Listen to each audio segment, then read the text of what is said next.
Hello, everybody. We are gathered here today for the 192nd session of Mindfulness for Beginners in English, conducted by Nissarana Vanaya. Today is Saturday, the 19th June 2025. I would like to welcome Venerable Rohini to this program, along with everyone who's joining via Facebook live stream or joining with us on Zoom, and anyone who may be watching later on as well. Our program will commence as usual with an in-session practice of mindfulness, followed by today's talk on the topic that we have today, which is complexity. Finally, we will be moving on to any reports that we have received, and then any questions that you have if we have time. So to begin today's session, the in-session practice of mindfulness, I now invite Venerable Rohini. Thank you, Sonali. Yes, I think today we are going to practice mindful walk. So you all know, we are very familiar with mindful walk, but anyway, I'm going to explain a little bit about the mindful walk. So usually, if you can walk on with barefoot on natural ground, that is the best. That if you can walk on surface like that, then you feel the surface in a real way, and your souls will get massage, so that has the health benefit as well. And most importantly, you can notice and you can label while you are walking. So that is important for mindfulness practice. Saying that wherever you can right now, that should be without any disturbances from furniture or anything else. So if you can walk directly from up and down for 10, 12, at least 10, 12 steps, that is the best place. So the important thing is if you are disturbed with something, furniture or something, then your mindfulness is may distract. So just find a place where you can walk up and down without any disturbances. So while you are walking, sometimes you can, in the beginning, to start with, you can stand one end of the path wherever you choose, and you can observe. Sometimes you can close your eyes as well, and you can observe your body, how you feel while you are standing in that posture. So you might get the bodily feelings when you close. It's easy. So if you can concentrate on that for a minute or so, that is so important. With my personal experience, that is helpful for recollecting your mind to the body. Because usually when you come to this program or any programs, you are busy, you have busy mind. To keep that busyness out of your mind, it is so important to concentrate on the body. So while you are standing in a standing posture, if you can concentrate on your body, that will help to be mindful while you are walking. So after you can keep that like a minute or so, then you can open your eyes and walk up and down. Sometimes I mention, okay, if you want, you can close your eyes and walk up and down if it is not having any health hazards. So, or you can go up and down, forward and backward, without turning in the end. So likewise, you can choose anything that helpful for your keeping your mindfulness on with your body. So whatever the technique you use, it is okay. The important thing is to keep the mindfulness on your or with your body, with your walking body. So saying that the mindfulness not will keep in a certain manner, so it will go away with sounds and thoughts and other feelings. So whatever happen, the important thing is not to worry. If you worry, so the worrying mind make your mindfulness or make your minds to move away more frequently. If you are not worried about it, whenever it goes away, if you are not worried, whenever it come back, if you can feel, okay, just it came back. So if you can feel like a happy thing to do, or when it come back, okay, finally it came back. So if you can think like that, then the mind, whenever it goes away, it will come back soon. So the not to worry is so important whenever it goes or whenever you distracted from other things. So keeping it in mind, shall we walk for 10-15 minutes? And yeah, we'll continue for walking.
Okay, everyone.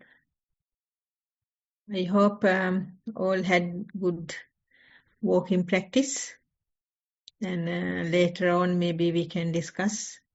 So over to you, Sonali. Thank you, Venerable Rohini.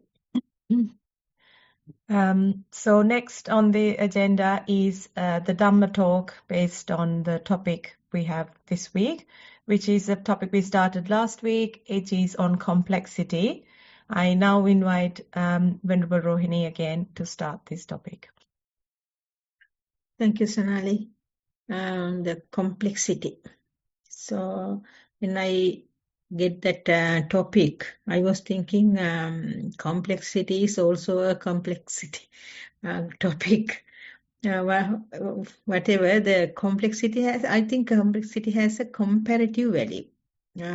Compare with simplicity, it has a comparative value, and sometimes it's place to place, home to home. It can change the complexity, and the person to person also it can change. Because some people has high bearing points. Some people has not that much high bearing points. So the how they handle the situations, workload, etc. So when they are someone has a high bearing point, the complexity is also changing. So if someone has no the lower bearing point, so they can't handle the situations. So then the complexity is exceeding the bearing point for that person. So complexity is, for me, I feel like a comparative. Comparative to persons, comparative to place, comparative to according to the workload and everything comparative. Um, for example, when we think about our childhood, um, my childhood is very simple. So during those days, everything was simple. Eating, working, day-to-day life, they are very simple. But it gradually, it becoming more and more complex, more and more, it's not simple anymore. So they are, even in the workplace, even in the household, even if you think about your living place, living room, it is more complex than before. When we talk about complexity, but my idea is, out of all those, when you have that complex thoughts, those are, if you feel, or you feel distress because of the complex thoughts, when it happen again and again, so that is something creating anxiety as well. So out of all complexity, the mind, if your mind is not healthy, that is the important thing.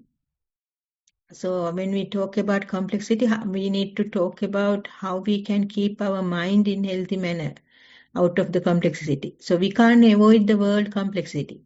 The world is going forward, and going forward means the simplicity is fading away. So most of the time is the complexity is there, even in the workplace or even in the social media. So the complexity is there. The many things are affecting with the all those things.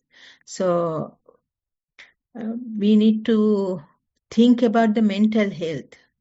So when we think about mental health, I feel like we engage with lot of things out of desire. There are some other reasons as well, but mostly the desire is giving, or desire is the one making those complexity. Desire to be, desire to gain something, desire to show off sometimes out of ego, desire to collect what we like, so material wise, maybe possessions, and desire to be happy all the time. and desire to avoid sadness, all those are related to desire. So mostly when we have a lot of desires to achieve, a lot of out of desire, when we keep a lot of targets to achieve, when it is not capable of doing that, when we are unable to achieve them, the mind gets disappointed, leading to anxiety and stress. So that is why we need to be very careful about complexity regards to the mental health. So saying that, the important thing is we need to understand the limits. Each and individual has limits, as I said before.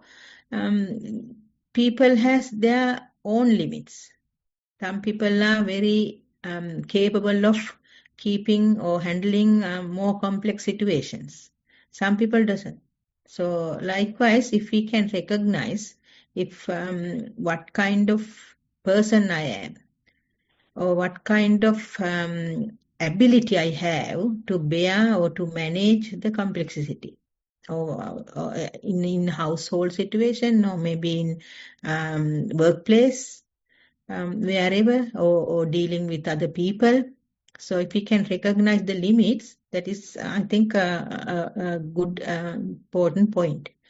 And the other thing is, if we have a fear towards complexity, it is also not good.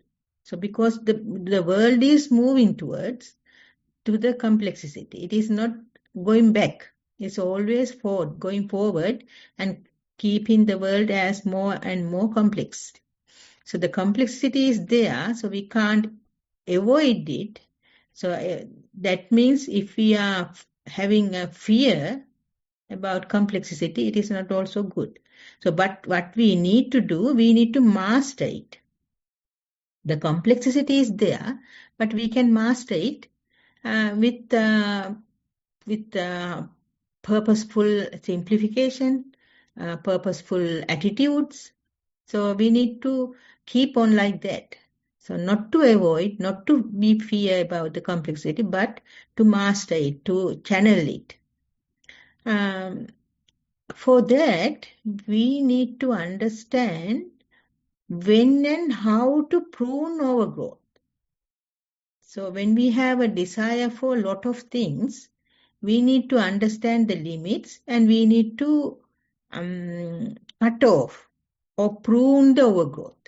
So for example, if a tree is growing fast, and if we can't, if we are not able to control it, then we have to prune it. For example, if apple tree, if it is grown fast, then the bearing fruit is less. So we need to prune the branches. Likewise, when we have a lot of desires to be, or a lot of desires to achieve, if we can understand if we can understand it is growing over the limits, then we need to understand how and when to prune. That pruning is very important, and for that we need to understand the limit. So whatever, if we know how to and when to prune, so that is involved with enduring. And you need to have the kind of capability to understand and the cutting off the overgrowing desires. So if you can keep in that way, the happiest individual can be made. Anyhow, simplicity is not the absence of complexity. Because some people can think, okay, simplicity is, if you are a simple person or simplicity is there, then there is no complexity. We can't say like that, because as I said before, complexity is always in the world. So it is growing more and more, but that means it is not meaning that we can't improve the simplicity. But we can do simplicity. We can engage with simplicity in my capacity or in your capacity, not thinking that the complexity will be absent in the world. So if we can understand and if we know how to channel it, not abandoning the complexity, how to channel this, controlling my desires, controlling what I am expecting, so that can be a happy beginning of happy life. I think so. And the other thing is complexity is not being busy. So sometimes maybe you can see, okay, I am very busy, so that may be going towards the complexity. The being busy is not something complexity. For example, you can say I was busy during the weekend, I was busy with gardening.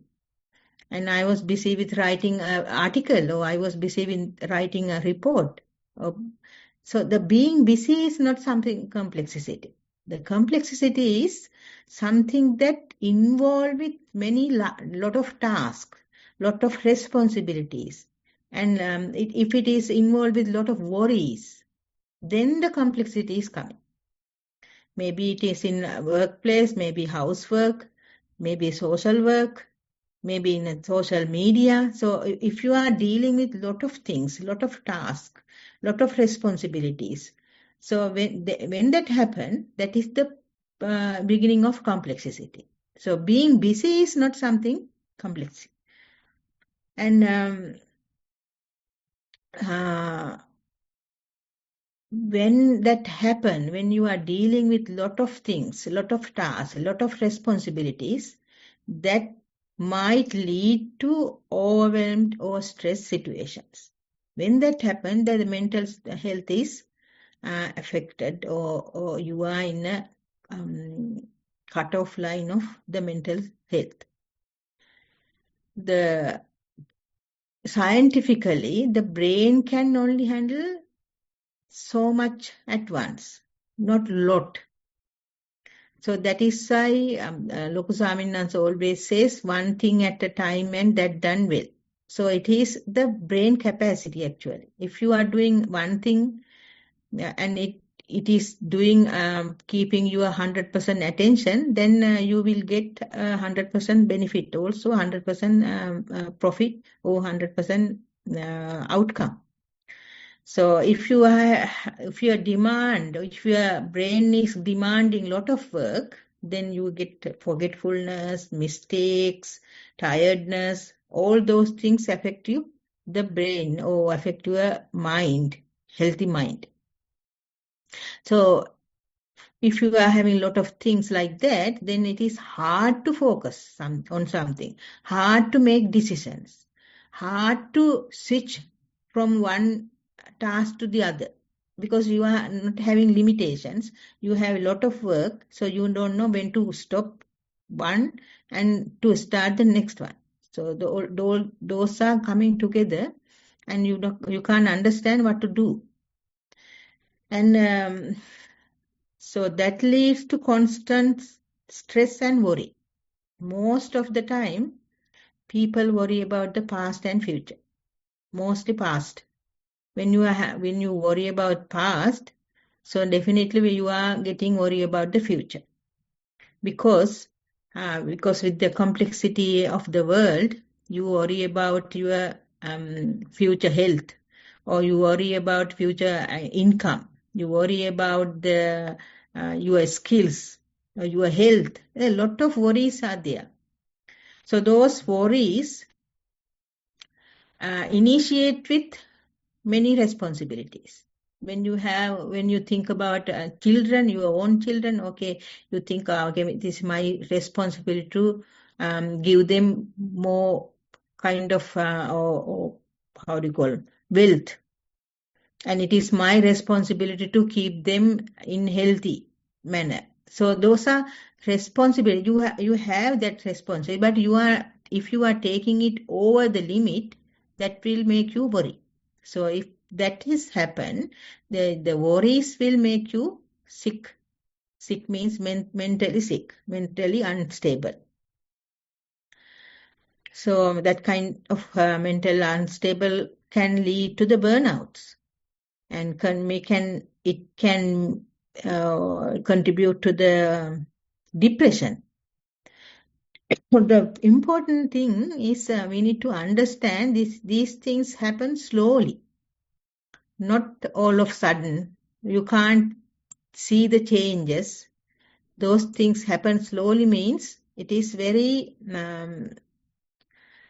hard to see.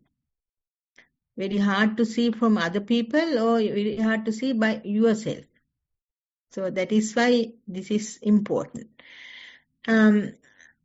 Long ago, I think 10, 20 years ago, the multitasking was a special skill.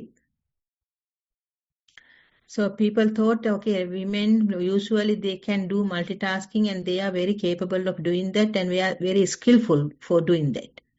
But unfortunately, the multitasking was a very how do you call it? It's lead to fatigue and lower productivity. Because of that lower productivity, most of the women is in fatigue and stressful situation because they have a lot of work to do within the limit time period. Housework, children's work, home, office work, all the works are there. They have to handle all those things. So what happened? They are having lower productivity. So because of the lower productivity, they have always they have get that stress. That stress comes like in different manner with like a headache or always constant pain and ache in body. So those are sometimes related to the stress, related to the complexity of life pattern. So what can we do for those? That is the important thing. First of all, we need to understand the prioritization. If we can't understand the priority and if we can't understand the limits, so we are in a trouble. So we need to understand the limits as well as priority. What should I do mostly? What is the matter most? So those things we need to question all the time when it is when we are in a trouble or when we are in a some kind of complexity. And it is also good to have breaks from devices. Then if you have a break from social media for 1 hour, 2 hours or a whole day, then you might get a relief from your complexity. And sometimes if you can have a rest, take care of your body, having good lunch, good dinner, or good meal, and having some exercises. Those are also helpful for going out from a disease or the ache or pain or mental health to towards the good health. And if you can notice or if you can reflect the life complex and adjust accordingly, so that is also important. For those things, what I think the best is being mindful. If we can be mindful, then the limitations, what are the limitations and what is my capacity and how I can be doing this capability or how I can prune my overgrowth. So all those things you can understand by yourself if you are mindful. There's a script in Majjhima Nikaya in Buddhist Sutta, Chula Sunyata Sutta. In there, it is talking about the emptiness. So, especially in Western countries, when they say bhavana, the meditation, they talk about emptiness. So they think the emptying the mind. The bhavana meditation is emptying the mind. So in a way, it is true. So this sutta also talk about the emptiness. So it is a relative state, emptiness. So if you, when we talk about mindfulness, we do kind of doing some kind of emptiness. So, for example, right now we are engaged with this program. So in my time, 7:30 to right up to now, the 45 minutes or so has done. So we are engaged with this program. So while we are engaged with this program, we are not worrying about any other things. We are not worried about children. We are not worried about tomorrow work or any office work. We are not worried about social media. We are not worried about anything. The possessions or any jewelries or anything we are not worried about because we are engaged with this. So we are out of those worries. But right now you are worrying what this manual is saying. Can I understand it? I don't know what is. So, the worrying are here limited to this program. But all other worries are not here right now. So Buddha says, so the mind is empty now from other things. But you are worrying about the program, whatever is happening here, only limited to this program. So in that sense, you are emptying your mind from the other things. And if you are, when you are doing that mindful walk, especially if you are sitting mindful, doing mindful sitting or mindful walk, at that time you are not worried about anything else, only you are concerned about your feet. How you put your feet, how you understand it, how you notice it, can you label it. That is the only worry while you are doing mindful walk. Or if you are doing mindful sitting, so you worry about the breath only. Or how you sit, how you feel your posture. So that is the only thing you worry out of all the worries in this world. There are plenty of things to be worried. But when you're practicing mindfulness, you just worry about what you are practicing. Everything else is not related, not something to worry about. So that in Buddha says, okay, if you are practicing mindfulness, then you are get rid of other worries, taking one thing at a time, only the breath, only the feet. So, for example, if you are taking the breath, so that's the air movement is there. So you are looking for air movement. So you are now focused on air movement going up and down. The breath is moving in breath and out breath. So your concentration is in there and you are not worried about anything else. So now you are emptying the mind. When you are emptying your mind with other worries, so you are focusing on one thing, and that is you are doing right now is well. It's perfectly good. So when you are doing one thing at a time, that only that thing, so that means you are getting rid of, or you are not having any worries about other things. So by doing mindfulness practice, that is how we develop how to get rid of, or how to not to notice other things, or how to engage with one thing at a time.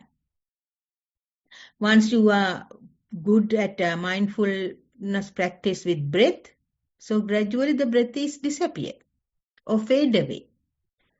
So maybe there are people here also, they experience those kind of experiences. So if someone is having established mindfulness, so that the breath is not any longer feeling and the breath is fading away, now there's the emptiness is there. That the emptiness related to all other world, worrying and complexities are free. Because you are now engaged with only the emptiness. There's nothing breath, nothing inhale or exhale, no any concern about the food. Everything is faded away and now you are only in the emptiness. the emptiness related to all other worrying, all other things you are usually facing. So that is how we develop our mental health by doing mindfulness practice. When we do more and more mindfulness practice, we get a strong mind to survive with lot of worries. In certain point, if you feel like, okay, I am having a lot of work, because of lot of work, I am having some complexity. So I am now getting over my limit. So you can have 2 minutes or 10 minutes a mindfulness practice. So then you can empty your mind and come back to the normal position, the mental health. So that means the complexities in the world is normal. It is growing all the time. It changing time to time with the AI or with the electrical equipments or any electronical equipments. It is changing. But mind, we can keep with the mindfulness practice, we can keep channeling, or we can keep our mind in a certain direction, although we are facing in a complexity situations, although we are in a complexity world, but simplicity is there as long as you are mindful. So if you can be mindful, the mindfulness is the most of the time, and I can say, I like to say that it is the only way of channeling the multitasking, or channeling the how do you call our complexity. So first thing and our utmost thing is, you don't have to do it all. Whatever you have, if I am going to do summarize it, so there are maybe a lot of work to do. There are maybe a lot of desires to overcome or desires to achieve. But you need to find, you can't do all and you don't have to do all. So you need to understand there are some limitations. So I have to face those limitations and I need to understand limitations. So for that also mindfulness is helpful. If you are mindful, then you will understand who you are. So by understanding who you are, then you can understand your limits. You can understand your capabilities, abilities. So by understanding that, your desires you can control, or you can manage your desires accordingly. So although I have some kind of desires, if it is not my capable area, or if I am not having that skills, so then I can forget it. So if you are not thinking, or if you are not understand your capabilities and skills, then you will go for a lot of things, or you will try to do a lot of things without understanding your capabilities, without you understanding your skills. So first of all, if you can be mindful, you can understand yourself.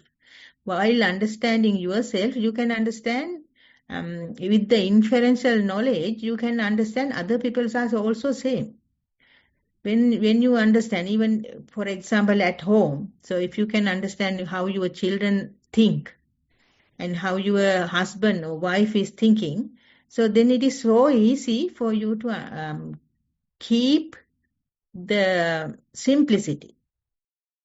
Otherwise, you are not, if you are not understand your children or your husband or your friends, so that means your simplicity is moving away, because you can't think what to do, and you are engaged with lot of thoughts. The lot of thoughts is also something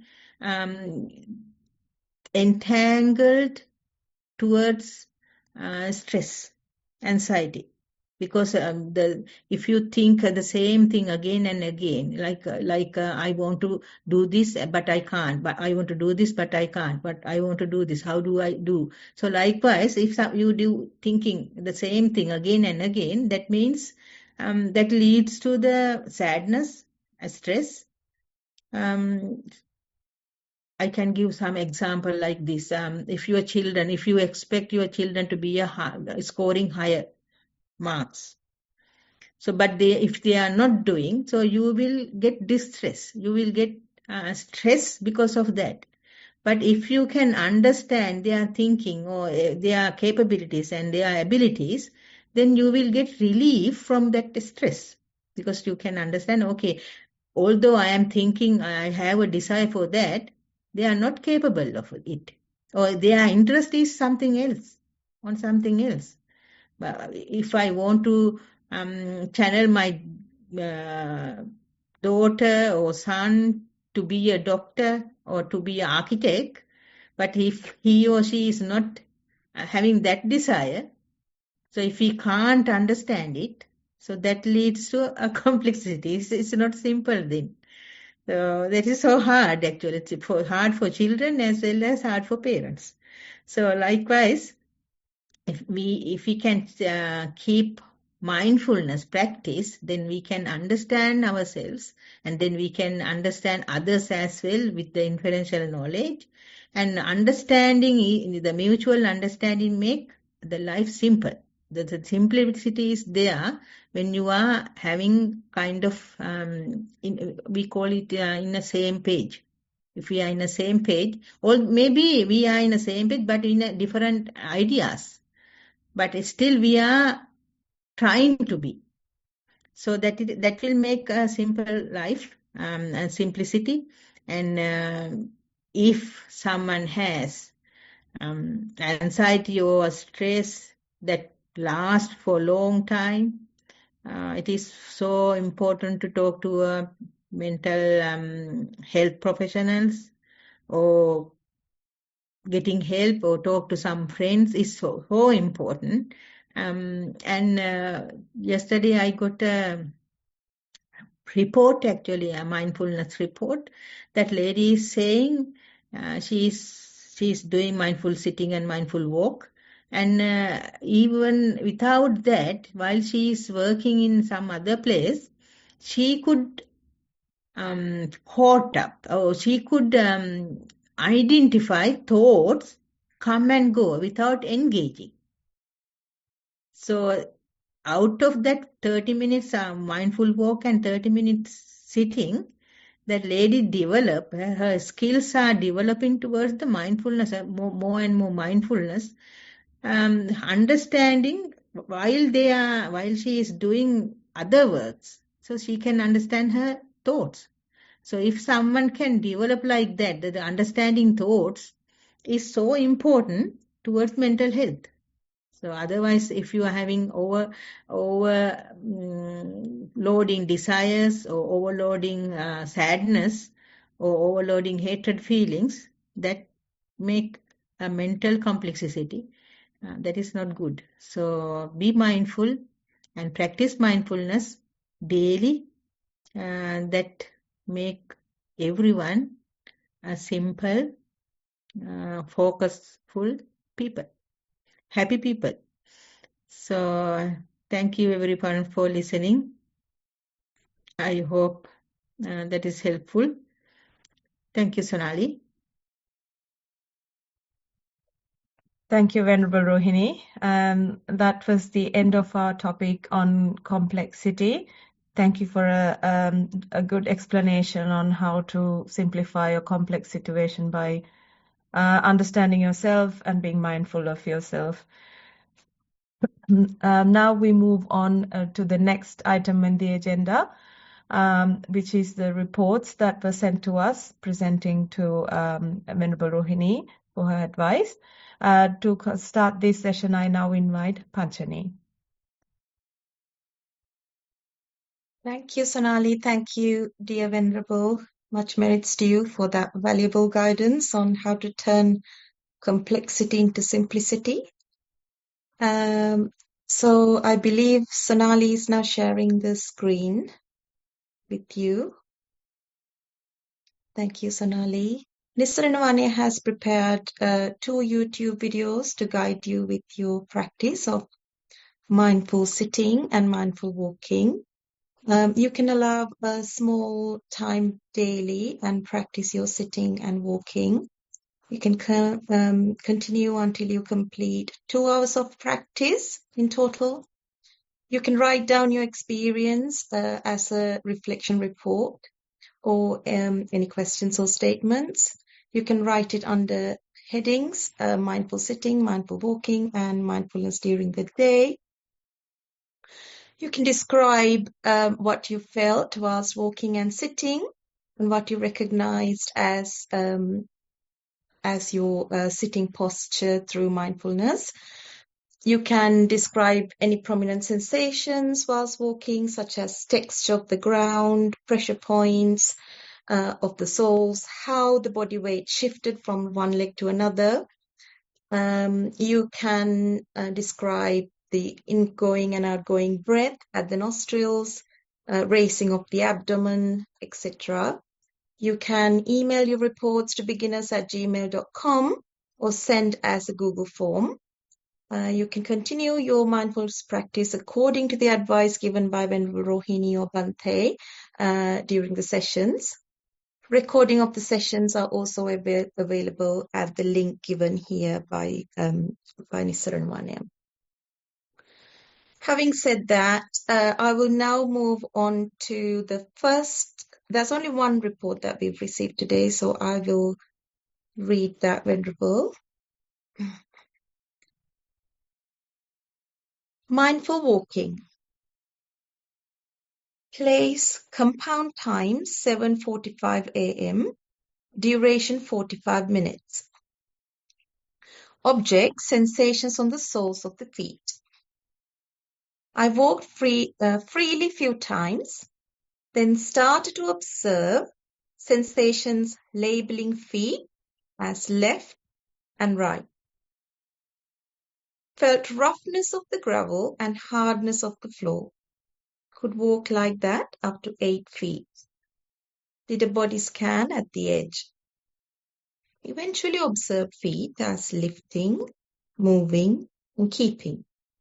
This made my mind very calm. Therefore, very calm than before. Mindful sitting. Place in the room on a cushion. Time 8:45 a.m. Duration 45 minutes. Main object, movement of the belly. I sat and adjusted my posture, listened to sounds, observed my belly movements as rising and falling. In this way, could be with 14 movements. Felt happy and wanted to do more. Theruvan Saranai Swamin Wahanse. End of the report. Good report. The details are there. It's actually a good report. Good report for someone beginner to understand how to write a report. So, what I want to say here, according to our topic also, when you concentrate on sole of your feet, the labeling left and right, and the understanding the soft and hardness or the whatever you feel on surface, so that means you are no worrying. You are only concentrate on your body, whatever the feelings you get through your body. So that means you are emptying your mind with all other worries. So no worries over there. That is why you feel calm. So that is how you feel calm, because you don't have any worries about the past or any worries about the future. You are not worried about someone else, or you are not worried about something else. So you are just focusing on your body. So that means you are just focusing on one thing at a time. So your brain is getting calmer and calmer. So that is how you get the calmness or simplicity. So whenever you practice this, that the practicing for half an hour, here I think 45 minutes, both sitting and walking. So the 45 minutes of sitting and 45 minutes of walking gives you energy to handle throughout the day. So that the calmness you achieve through this mindfulness practice help you to handle, help you to manage the whole 23 hours of the day. So that is how, and that is why the practicing mindfulness is so important. So nothing I can give as advices. It's going good. So please continue the practice like this and enjoy your practice. Whenever you enjoy your practice, you are going towards more and more calmness. That calmness will help you to guide your life. So thank you for giving us that report. Thank you, Venerable Manuel, for your valuable feedback. That's all the reports that we have received today. So it is time for any questions or anything that you would like to share. This is a valuable opportunity to put forward any questions that you may have. You can raise your Zoom hand and put forward your question to Venerable Manuel. It doesn't look like we have any questions just yet, but I'm sure they will come in a few minutes. Whilst we're waiting, may I add something to our topic, Venerable Manuel, of simplicity and emptiness? So, Venerable Manuel, from my own experience, I am developing such a like towards the emptiness. And I know my likes and dislikes of certain things, like going to work, should disappear, but I know deep inside there's a deep dislike of going to work still. And just sitting and walking and staying in emptiness. I know I have a huge likeness for it. So most of the time I say to myself, okay, my dislikeness should disappear. I'm just doing this. And I just get ready and go to work. No noise. I just get on with the stuff, but I know still I meet people that I don't like. Most of them are angry, and I deal with a lot of anger around me. I'm a teacher, so there's loads of teachers that get angry all the time. So that, I know I have a huge dislike for it still. There's criticisms. I still think so much. Not much proliferation though. Not at all. But I know I still have that sinking feeling. I know I get a lot of that. So there's still that dislike of going to work and being a teacher, talking all the time, not letting my mind have that freedom to be empty. Sometimes it's hard. So with all of this, I just go to work anyway. So I just wanted to share my experience of what it's like. Thank you for sharing your experience. Actually, according to Loku Swamin Hanse, he always says, even in Sri Lanka or even in America, so the most of the teachers, like over 80% of teachers' population is in anxiety or stress because of, like you said, most of them are in anger because what we think as teacher, I was a teacher actually in lay life. So what we think or what we expect as a teacher is high. So we think that children should behave in this way and children should engage with the teacher or listen. They should listen. 100% listening should be there. But it isn't not happening.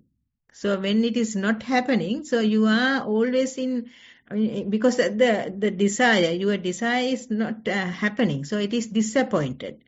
With the disappointment, you get angry. With the anger, whatever you do, it shows off the anger. Even though you are not having anger, sometimes because of the habit, as a habitual action, your wordings deliver like anger. Even though you are not angry, there's my program on Sundays, so a teacher comes to that program. So she mentioned, even though she is not angry inside, whenever she talks, some people think that she is in anger. So because of the habitual action, because of the habituality, whatever she says in that tone, even though not angry in there, in the heart. So that the habitual way is showing of who you are. So you need to, the one thing is that, the second thing is, as I said in talk, complexity, you can't avoid it or you can't change it. The complexity is complexity. It's moving forward. It's growing more and more. What we need to understand is the complexity is there, but I can channel it. Although the other teachers are angry, they are talking in angry manner, or the children are in anger. So whatever they are in, so you can be like a tortoise. So whenever something happened to tortoise, what it does, it take all the limbs and the head inside the shell. So what you need to do whenever something happen like that, you can just take your mind into your body. Nobody will understand or nobody will notice it. You just keep your eye open and keep your mind inside your body with whatever feeling in there. Maybe your anger is raising, and because of the anger you might get the warmth face or heartbeat, high heartbeat. So you just observe it. Trying to do that. So people will get angry. People will not happy about it. People will not in a simple manner. We can't change them, but I can change. Myself is the only thing I can change. It is also you need to do in a gradual way. Don't expect overnight it will come. So it's a gradual process. Even Buddha says it is a gradual process. A little by little we need to move forward. Thank you, Venerable Manuel. I think Ashini has also raised her Zoom hand. Ashini, would you like to unmute and present your question? Thero, today's report was sent by me, and I want to make a clarification with regard to a problem I have. The problem is I have two distractions when I meditate. The first one is constantly I get reminders from the sicknesses, and the second one is I get distracted by my career. That means I'm working as a teacher. So those involvements distract me. So I want Obahansi to give me a good advice for that. And the second question I have is that, is it all right to listen to about 3 to 4 sermons per day, or is it too much, or is it okay for the time being? That is also Okay. Thank you, Ashini, asking that question. According to your report, there's no mention about the sickness or the distractions. So, but even though you get distraction from about the sickness or about the career, you got the calmness while you are walking, doing walking practice. So the calmness is there means even though your mind is distracted with all those things, that means they are thinking. The thoughts are the one distracting your practice. Even that happen, you moving forward. You need to appreciate it. Rather than worrying about what I have, my thoughts are distracting me and it is always regards to my sickness or the career or whatever it is, just ignore it. Just appreciate whatever you gain. That is the most important thing, Ashini. When you appreciate whatever you gain, maybe it is a little thing. The appreciation is very important for your mind. Without appreciation, your mind can't move forward. I mean, the mindfulness can't move forward. Because the appreciation should be there. Without, just think about one of your student. If that student is a stubborn one, if you always punish that student, what will happen? The student get more and more stubborn. More and more stubborn. It's the same way the mind, whenever you are worrying, or it is like punishing. When you worry about your practice, that is like a punishment you are giving on you. So what is happening when you do that? The mind always think the same thing again and again as a habit. If you distract that habit, concentrating on your practice and appreciating whenever it's successful, then you can distract that habit. You can cut off that habit gradually. Don't think it will happen overnight. It will take, because you are doing it long time, so long, so it is become a habit. Now you need to cut it little by little. So whenever you are successful with the mindfulness practice, appreciate it, enjoy it, and give some appreciation to your mind. Well done, mind. Think it as your friend. So whenever you need it, friend is with you. So the mind always will come back to your object, whatever you are taking, when you appreciate it. Did you understand, Ashini? Yes, very nice answer. Yeah, And the when second for thing the is, second question, ah, when answer for the second question. yeah, second question, as much as possible, listen to sermons. It is okay, because if you are listening to sermons, that is also kind of mindfulness.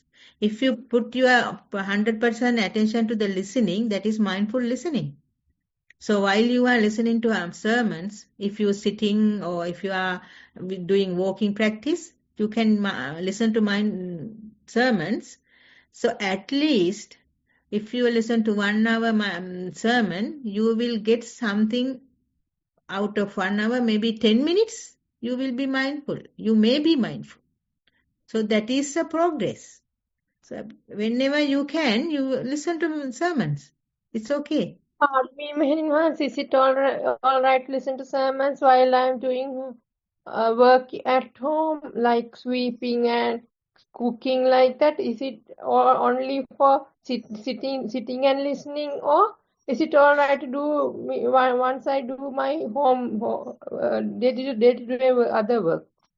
Yeah, don't take this as a common advice, but if you have distraction from unnecessary thoughts, like about the sickness or about career or something like that, then it is okay to listen while you are doing other works as well, because then your mind is moving back and forth to the work and to the sermon, to the work and to the sermon. But that will help you to keep your thoughts in certain manner. But if you want to listen to a sermon in a right manner, you need to sit somewhere and listen it. So in that way, you are respecting to the sermon, and you are taking the everything in the sermon into, you can grasp the principles or the how do you call, essence of the sermon. But while you are doing something else also, if you can listen, then you can distract your thought patterns. So for you, I will say, okay, if you can listen to sermon while you are doing sweeping or something, do it. Thank you very much, Meherima. Much merits for you, Meherima. Thero and Saranai. If anyone else has any questions, we have just under a few minutes. Doesn't look like anyone else is raising the hand, Yeah, Sonali, that's so good. I'd like to take call. Yes. That's good. I have another session at early in the morning, 2 o'clock in the morning. Thank you very much, Venerable Rohini, for taking on whenever Bhante can't make it. So thank you, Panchani, for that conducting the question and answer session as well. So it is now time to end the session. On behalf of all the organizers, I'd like to thank Venerable Rohini for taking this time whenever Bhante can't make it, without any complaints. Venerable Rohini takes it on and helps us out in this situation. So thank you, and we really appreciate that. And also, along with the Venerable Rohini, our usual guide for this session is Venerable Homagama Dhamma Kusala Thero, and also we can't forget the Chief Abbot of Nissarana Vanaya, whose idea was to initiate the program, Venerable Udevi Iriyagama Dhammajiva Mahathero. May this merit help all of them improve their own practice as well. Thank you to all the organizers who are working hard to make sure the program comes to you every week, and to everyone who participates via Facebook live stream, Zoom, and whoever may be watching later as well. As usual, we will meet next week, 1 p.m. Sri Lankan time, and I wish everyone a happy and mindful week ahead. I will now end the session for everyone.